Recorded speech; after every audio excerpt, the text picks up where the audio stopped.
Turins, and Cam IQ. Asin sa kaasupan. So, let's see kung ano kalalabasan niya. So, meron pa kasi dun.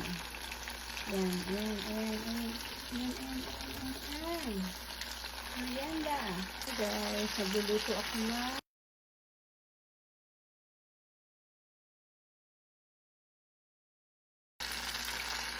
Hey guys, nagluluto ako ng turon. Turones. Maliit siya eh. Ayan, turones. Para sa merienda. Ayan, turon. Turon. Tapos meron ako dito. Kamote. Ayan. Kamote.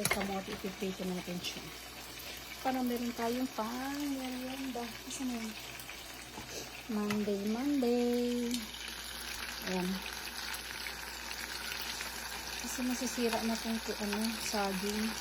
Nakalimutan ko, meron pala akong binibing saging sa Filipino store.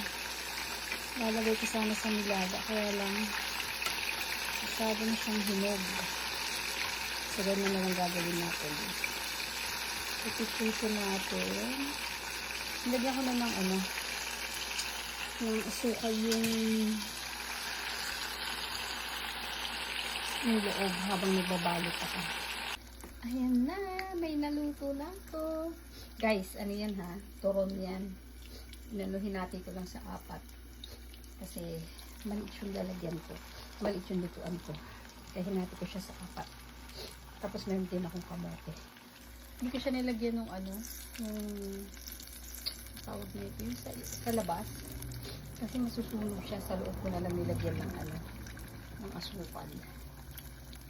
So, ganyan lang siya. Bali, lang naman po, personally, use lang naman. Kami lang naman kakain. Hindi ko siya pambenta. Kaya no bashing ha. Ito na yung turon. Patikim na natin. Comment ka ha kung masarap ha.